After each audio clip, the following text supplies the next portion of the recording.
1 cup മൈദയും 2 നേന്ത്രപ്പഴവും വെച്ച് ചെയ്യുന്ന നല്ല മണവും രുചിയുള്ള ഒരു അടിപൊളി ഇലയടയുടെ റെസിപ്പിയാണ്.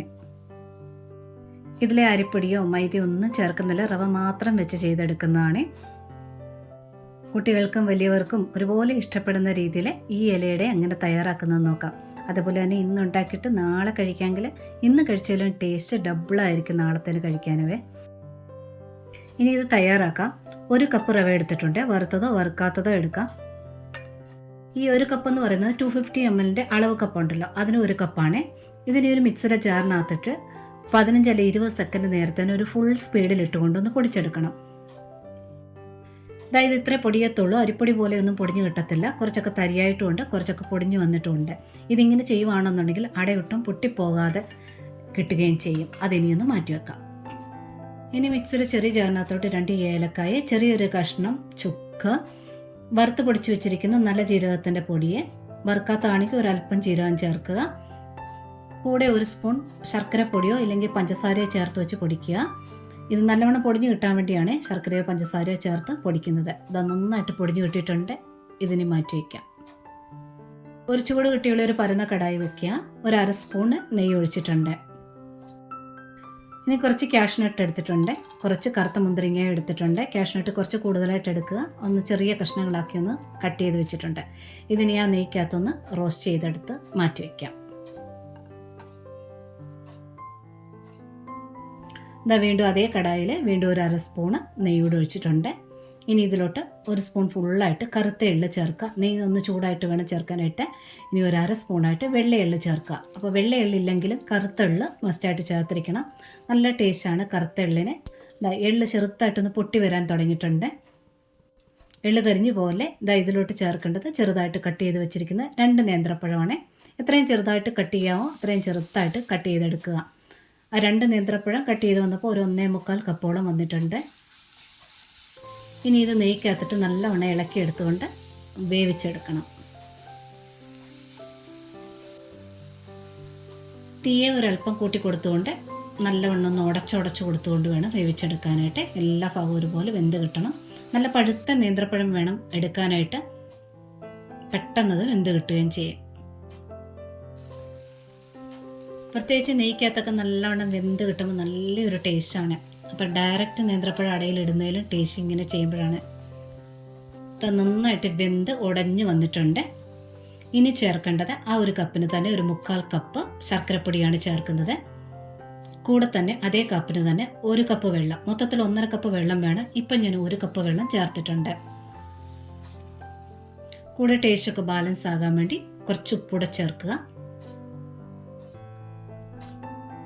ഇനി നല്ലവണ്ണം ഒന്ന് മിക്സ് ചെയ്തെടുക്കണേ.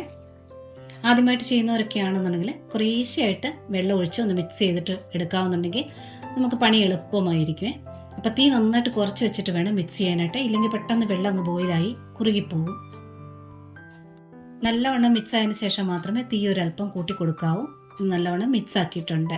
1.5 കപ്പ് വെള്ളമാണല്ലോ മൊത്തത്തിൽ വേണ്ടിയത്. അതിൽ 1 കപ്പ് വെള്ളമായിട്ട് ഒഴിച്ചിട്ടുണ്ട്. ഇനി 1/2 കപ്പ് ചേർക്കേണ്ടത് തേങ്ങാപ്പാലാണ്. ഇനി തേങ്ങാപ്പാൽ ഒഴിക്കാം. ഒരു 1.5 കപ്പ് തേങ്ങ എടുത്തിട്ടുണ്ടായിരുന്നു. 2 തവി ചെറു ചൂടുവെള്ളം ഒഴിച്ച് നല്ലവണ്ണം അരച്ചതിന് ശേഷം ഒറ്റ ബാച്ചായിട്ട് പിഴിഞ്ഞെടുത്തിട്ടുള്ളതാണ്. ഇനി ഈ തേങ്ങാപ്പാലൊന്ന് നല്ലവണ്ണം ഒന്ന് മിക്സ് ചെയ്തെടുക്കാം. ഇങ്ങനെ തേങ്ങാപ്പാൽ ചേർക്കുമ്പോൾ നല്ലൊരു ടേസ്റ്റാണ്. തിളച്ചൊന്നും വരണ്ട. തേങ്ങാപ്പാൽ നല്ലവണ്ണം ഒന്ന് മിക്സ് ആയതിനു ശേഷം ഇത് ഓൾറെഡി നല്ല ചൂടായി വന്നിട്ടുണ്ട്. ഇപ്പോൾ ഇതിലോട്ട് പൊടിച്ചു വെച്ചിരിക്കുന്ന റവ ചേർക്കുക. തീ അല്പം കുറച്ചിട്ട് വേണം റവ ചേർക്കാനായിട്ട്, ഇല്ലെങ്കിൽ പെട്ടെന്ന് ഇത് കട്ടിയായി പോകും. ഇനി നല്ലവണ്ണം ഒന്ന് മിക്സ് ചെയ്തെടുക്കാം. നല്ലവണ്ണം മിക്സ് ആയതിനു ശേഷം മാത്രം തീ ഒരു മീഡിയം ഫ്ലെയിമിലോട്ട് കൂട്ടി കൊടുക്കുക.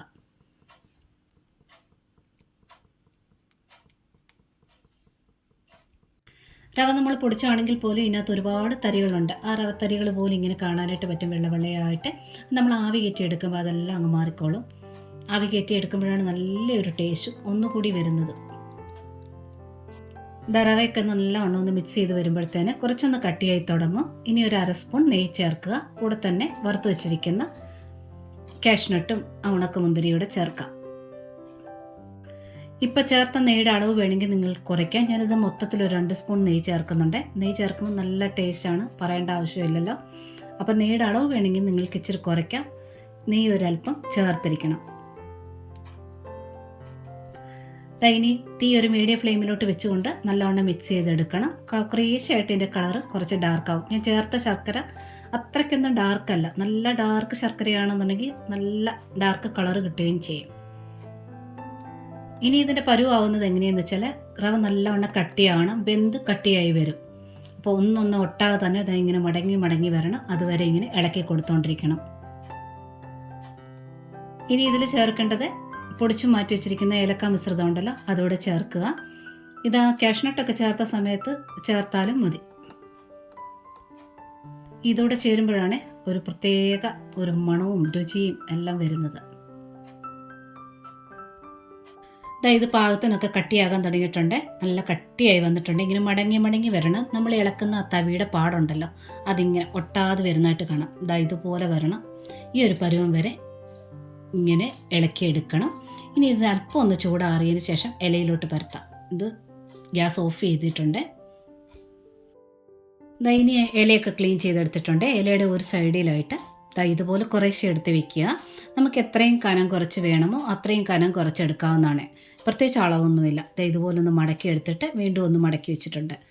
മടക്കി എടുത്തതിന് ശേഷം ആ റെക്റ്റാങ്കുലറായിട്ട് വരാനായിട്ട് ഒരു സ്പാറ്റില വെച്ചോ ചട്ടുകം വെച്ചോ ഇല്ലെങ്കിൽ കറി എടുക്കുന്ന ചെറിയ പാത്രത്തിൻ്റെ അടിഭാഗം വെച്ചോ ഒന്ന് പ്രസ് ചെയ്ത് കൊടുത്താൽ മതി. ഒരേ കനത്തിൽ ചെയ്തെടുക്കാം.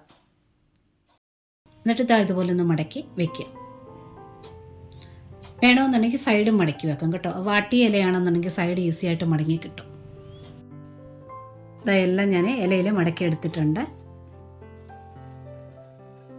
ഇഡലി പാത്രത്തിലെ വെള്ളം നല്ലവണ്ണം ചൂടായതിന് ശേഷം വേണം ഓരോന്നായിട്ട് പെറുക്കി വെക്കാനായിട്ട്. ഫുൾ ഫ്ലെയിമിൽ ഒരു 10 മിനിറ്റ് നേരം നല്ലവണ്ണം മൂടി വയ്ക്കുക. ഇന്നുണ്ടാക്കിയ ഈട നാളത്തേന് കഴിക്കാമെങ്കിൽ ഇന്നത്തേലും ടേസ്റ്റ് ആയിരിക്കും നാളത്തേന്. അപ്പോൾ പിറ്റേ ദിവസം എടുക്കുമ്പോൾ ഒന്ന് ചൂടാക്കണമെന്നുണ്ടെങ്കിൽ മൈക്രോവേവ് ഉള്ളവരാണെങ്കിൽ 1 മിനിറ്റ് നേരത്തേന് ഒന്ന് ചൂടാക്കി എടുത്താൽ മതി. സാധാരണ ആവിയിൽ നിന്ന് ഇങ്ങനെ വേവിച്ചെടുത്ത അട ഓപ്പൺ ചെയ്യുമ്പോൾ ഒരു കുറച്ചൊരു സ്റ്റിക്ക് പോലെ നമുക്ക് തോന്നും. ഒന്ന് ചൂട് പോയതിന് ശേഷം അത് നോർമലായിരിക്കുമല്ലോ. അതേപോലെ തന്നെ ഇതും ഈ ഒരളവിൽ കനം കുറഞ്ഞാണെന്നുണ്ടെങ്കിൽ 8-10 എണ്ണം ഇലയുടെ ഉണ്ടാക്കാനായിട്ട് പറ്റും. തേങ്ങ ചേർക്കുന്നതിൽ നല്ല ടേസ്റ്റ് തേങ്ങാപ്പാൽ ചേർക്കുന്നത് തന്നെയാണ്. അതേപോലെ തന്നെ നെയ്യിൽ വറുത്ത കാഷ്നട്ട് കടിക്കുമ്പോഴുള്ള ഒരു ടേസ്റ്റ് ഒന്നും പറഞ്ഞറിയിക്കാൻ പറ്റാത്തതാണ്. നല്ല മണവും രുചിയുള്ള ഈ ഒരു അടയുടെ റെസിപ്പി നിങ്ങൾ ട്രൈ ചെയ്യുമല്ലോ. ഇഷ്ടപ്പെട്ടിട്ടുണ്ടെങ്കിൽ കൂട്ടുകാർക്കൊക്കെ ഷെയർ ചെയ്ത് കൊടുക്കുക. ലൈക്കും കമൻറ്റും സബ്സ്ക്രൈബും ഒക്കെ തന്ന് സപ്പോർട്ട് ചെയ്യാൻ കൂടി മറന്നു പോലെ. നോട്ടിഫിക്കേഷൻ ബെൽ ബട്ടണിൽ ഓൾ ഓപ്ഷനൊന്നും എനേബിൾ ആക്കിയിടാനും മറക്കല്ലേ. ഒരുപാട് സ്നേഹത്തോടെ താങ്ക്സ് ഫോർ വാച്ചിങ്.